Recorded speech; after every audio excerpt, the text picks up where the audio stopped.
With a headline that is unfortunately getting more and more commonplace as the years go by, another streamer has recently just been shot dead while live streaming. The clip that I'm showing you guys today comes from Azul here on Twitter, one of the many that were posting about this. It reads, Mexican influencer Cesar Gastelum, I apologize if I'm mispronouncing that, was shot dead by gunmen on motorcycle outside KFC in Culiacan, Sinaloa, while live streaming delivering orders on Kick. Vámonos, chicos.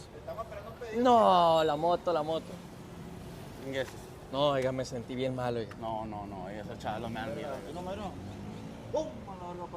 Un cascazo esa marega y sí. Guajiro, ¿te acuerdas cuando nos asaltaron en un camión? No más que me cayó No. Now, you may have noticed that the motorcycle actually had come back around a second time, and of course I cut it off before, but they shot Cesar point blank. One of his friends that he was streaming with there had mentioned when they first came around, he said something along the lines of, that motorcycle, I got a really bad feeling, those guys scare me. Now, real quick, who is Cesar? I tried looking them up. Their Kick account was deleted, their channel was deleted, but I was able to find their other accounts here on Instagram. They have 200,000 followers, and then additionally on TikTok, another almost 800,000. So over multiple platforms, over 1 million, which is huge. And from what I understand, based off their streams and things, for instance, they were doing kind of like a segment for their streams where they were effectively doing, food delivery like DoorDash. He did comedic sketches and things like that. And obviously was posting other influencer stuff, kind of flaunting wealth, that kind of thing as well. But very clearly, the vast majority of his content from what I've seen here is a bunch of comedy sketches, things like that. And to a lot of people, this seems incredibly random. Like, this motorcycle just drives up. It doesn't seem clear that they even know who these people are. And then Cesar is shot point blank in the face. However, it has become apparent that this is making a lot more sense to locals of the area that this had happened in. This took place in Sinaloa. And I'm just going off of this headline here. This is a Spanish translated article, so it may be wrong in some spots, but it says, was Cesar Gastelum from La Maíza, that being the name of a cartel. A hat and song, the tracks left by his latest video on social networks. Now, I kind of went down this rabbit hole because if we jump back to the Twitter post that I showed you guys from the clip, I happened to find a comment of someone who seems to have been from the area or seems to know what's going on, and I'll read that off for you. So someone had asked below what was the reason for this, and somebody here responded, a Mexican here. In Culiacan, since there's a war between factions, content creators who show their allegiance are also taken out. It happened with the Toys and with some other guys who were making content. This was a hit by the Chapiza, Sinaloa cartel faction Ivan. They say, did this content creator specifically show his allegiance? And we'll get into that with the article a bit more too. They respond back, yes, in reality, less than others, but it did happen. We also have to take into account that this crime is also an act of revenge by the Chapiza, since the Maya's people, had already taken out a good number of Chapo creators. Now, jumping back to the article, they kind of go over a few things. For instance here, La Cita Fresita 2, and that's from one of the TikToks, actually one of his most recent, of course, before he died. And they say that that is a song of the Sereno genre played by Grupo Azteca in collaboration with some other individuals. Lyrics tell story of a character involved in the world of drug trafficking who confesses his life to a Fresito girl. And they also note that he was wearing his hat and dancing alongside this individual. That hat has a specific meaning or symbolism to it, being mostly associated with Ishmael El Mayo Zambada, whose nickname among his close was precisely El del Sombrero. Users on social networks and local media have interpreted its use as a sign of affinity with La Maíza, the faction now headed by this individual here, Zambada. They make mention that in other posts that he's made on his TikTok, it could also be seen that the influencer was constantly making allusions or showed hats. Even the night of his murder, he was wearing a white hat. Apparently, on X, there's also a video circulating in which he appears with other characters and is heard saying, Up El Mayo. And this is, I believe, that clip in question here. I was able to find it after recording. They post saying here, footage shows Cesar with a group of friends saying, Arriba quien? Followed by Puro Mayo, which means up with who? Nothing but Mayo. This also happened to El Pirata de Culiacan. I'm not exactly sure what this is. Cartel life is not a game. It comes with real consequences. And here is that clip. Arriba quien, Ramon?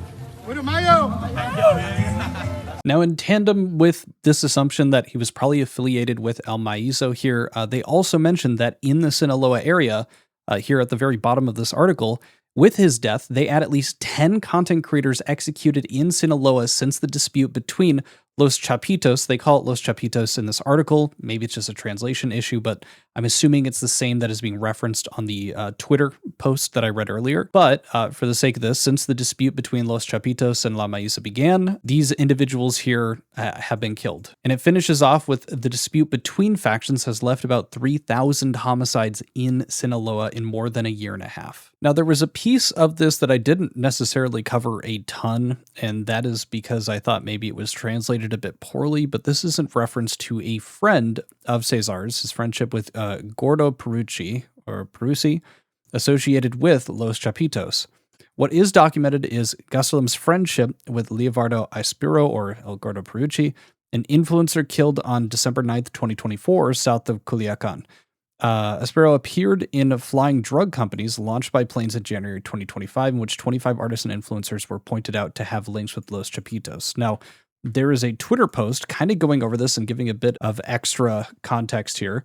They said he was a close friend of Gordo Perucci, or again Perucci, a YouTuber accused of having alleged ties to Los Chapitos and who was also killed in December 2024. And they also point to this potential motive for why this murder happened, as there was an alleged shift in allegiance within the conflict between factions of the Sinaloa cartel. Cesar was previously linked to the circle of Nestor Isidro Perez Salas El Nini. However, in recent months, he began posting photos and content with allusions to the so-called Gente del Sombrero, identified with the group with Zambada, as we see brought up, and Maito Flaco, so El Mayo, right? I just figured since I actually was able to find more information that was corroborating the same theories that were put up in the article, and it kind of just made it make more sense, I wanted to show it to you guys because maybe it'd be more useful in better understanding what was going on here. Seriously, really tragic shit. Also, just kind of a gentle, I'm definitely not going to be going to Mexico anytime soon. Every time I hear more and more about it, it's just like there's more and more cartel activity going on. For someone like me who is only catching up on global news and topics when headlines like these show up, it's just a bit spooky to know that the cartels have as much power as they do in Mexico. The last thing that I want to show you guys here is a bit of a correction. There was a band with a lead singer that happened to unfortunately share the same name as Cesar, and there were multiple news outlets that were circulating photos of the lead singer who isn't dead, saying that this is the individual that got shot. This is the original post, but I was able to screenshot this and throw it through Translate, and it says here, in light of the dissemination of information related to the unfortunate passing of influencer Cesar, which Grupo Selectivo deeply regrets and for which it sends its most sincere condolences, they want to make a clarification. Various media outlets, news portals, and digital pages are using a photograph to illustrate this news story that does not correspond to influencer Cesar, but rather to the lead singer of Grupo Selectivo, who shares the same name. Therefore, we're just clarifying they have no connection whatsoever, even though different news outlets have been using photos of the guy. To wrap everything up, from what I understand in some of the articles I read, the police down in Mexico, of course, is obviously looking into this and trying to bring these individuals to justice, but as of right now, there are no updates of them having caught either of the two individuals on the motorcycle, so I guess only time will tell. But that's all I've got for the video today. If you happen to find this video useful or ended up enjoying it, please be sure to leave it a thumbs up, perchance a hype, and subscribe. Those 3 quick button presses really help the channel out, and if you're new, want to chat drama or just stay up to date, come join the Discord as long as you're 18 years and older, and if you want to just listen to my videos instead, I now put these on Spotify. Link will be in the description below. That's it. See you guys later. Adios. Peace. Bye.